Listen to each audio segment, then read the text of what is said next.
Flatwood, an audio story written by GREATRJ1. The day is a safe haven. The sun shines like a shield and protects us. But when night bequeaths itself, anything is possible. The dark is a place of mystery where terrors of the beyond can hide and act their unspeakable things. September 1952. It was late one autumn night. The air was cooling, the mist was rolling in, and the moon was hiding, absent, leaving only lights from those of artificial sources. Gordon was at Croven's gate with the express, a standard gauge locomotive. The big blue engine was sleek, 6 massive driving wheels connected by silver side rods that led to a pair of cylinders on each side of him that moved them. In front of them was 2 pairs of smaller leading wheels, and behind the larger wheels was 2 trailing wheels. Behind Gordon was a large tender in the same blue as him with the number 4 written on it.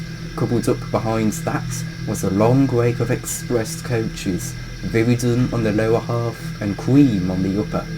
Next to him was Scarlowy, a narrow gauge tank engine painted red. Mounted on his spoiler was a saddle tank. He too has larger wheels that led a pair of smaller trailing wheels. Those larger wheels were 4 in total, with the same silver rods that connected to a pair of red cylinders. He was carrying his own train of blue coaches, followed by a van in which the guards resided. Scarlowy was transferring passengers to Gordon's train. While they waited, they had a chat. "So, what are you doing working this late, Scarlowy?" Gordon asked. It was abnormal for the engines on Scarlowy Railway to be working late into the night. "We've recently had word of an incident in West Virginia. It has been suggested it was a paranormal sighting, though I'm skeptical of it. But apparently there have been similar sightings on Sodor, so the Pink Controller has had us run excursion trains for paranormal sightings." What a silly idea. "I thought so too, but it has been raking in a lot of money for the railway. You'd be surprised." Gordon's guard whistle blew, and Gordon replied with a much deeper whistle that lasted a long while. And he started to steam away. "I have no interest in chasing make-believe," Gordon said snootily, and he departed. Gordon was thundering down the main line. The mist was really picking up, and Gordon and his crew could hardly see a thing. "Don't worry, old boy," Gordon's driver said. "The signalman will make sure we run the right way." "Oh, I hope so," Gordon replied dismissively. They continued on, felt themselves turn, and all of a sudden the 3 tracks turned into one. "What is that awful stench?" Gordon asked. "I don't know," Gordon's driver sniffed. "It smells like sulphur." The surrounding area started to become visible and seemed to be enclosing, almost as if it was coming to crush them. "This isn't the main line," Gordon shouted. "The signalman must have made a mistake," Gordon's driver agreed. He brought Gordon to a gentle stop and was about to reverse him. And then... terror. Such a thrilling thing. The hairs on the back of your neck standing up as your eyes lay witness to something you can't explain or conceive. Terror. Such a thrilling thing to live for as you run for your life, chased by the embodiment of something from the depths of...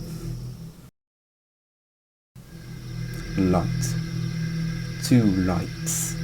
2 yellow lights glowed in the mist ahead like eyes, simply watching, observing, unresponsive. "What is it?" Gordon asked. "You don't want to investigate, do you?" Gordon's driver asked. "No. But Scarlowy, you don't seriously believe the rubbish he told you?" "No. But it shouldn't take long, should it?" "We might as well. But we have to be quick, we still have an express train to run." So, Gordon and his crew inched forward. Wheel turn. Wheel turn. Wheel turn. Chuff, chuff, chuff. They approached. The air suddenly went from cold to freezing, and the chills ran through them as they laid eyes on what was ahead of them. Terrifying, indescribable. A nightmare come to life. No, the nightmare. What are you? Gordon wondered under his breath. Then a wail, a shriek, something you'd hear from a banshee. Run! Gordon screamed. Terror, such a thrilling thing. Thundering down the line, the lights getting closer, going faster, your wheels spinning 26 times a second, life on the line, and oil of death spraying out from the mist, trying to entangle you, catch you like a fly on the spider web. Faster! Gordon desperately commanded. If we go any faster, we'll derail, Gordon's driver replied, just as terrified.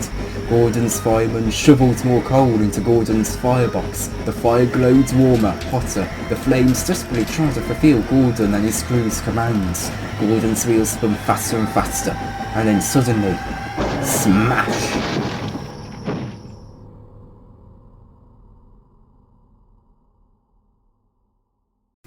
Gordon never arrives at the terminus. A search party was sent, but they never found Gordon. The Fat Controller, head of the Northwestern Railway that Gordon ran on, was worried for Gordon, his crew and passengers. A week after the search party gave up, a whistle was heard, and an engine pulled into the station. The Fat Controller's eyes beamed and he ran out onto the station platform. Joy overwhelming him, he ran through the forming crowd and got to the end of the platform where Gordon stopped at. Gordon, it is so good to see you all right. What happened? The Fat Controller asked. Nothing. Gordon? Nothing. No one exactly knows what happened that night. Gordon's crew had gone missing, and Gordon was manned by a pair of passengers when he pulled into the station. The passengers were sick and mostly silent. Some spoke, but none knew what exactly had happened to Gordon's crew, and no one explained what had happened that night. Even all these years later, it remains a mystery of the paranormal. But on a dark, foggy night, if you look closely out of the corner of your eye, you may spot those eyes, staring, waiting, weighing its time to attack. And once it does, you know it's over. It has you in its grasp.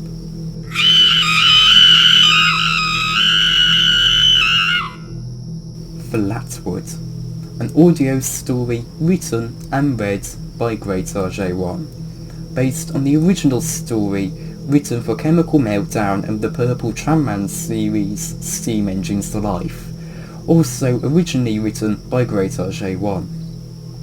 Based on the Railway series by the Reverend Wilbert Audrey and the TV series by Britt Allcroft. Based on the tale of the Flatwoods Monster.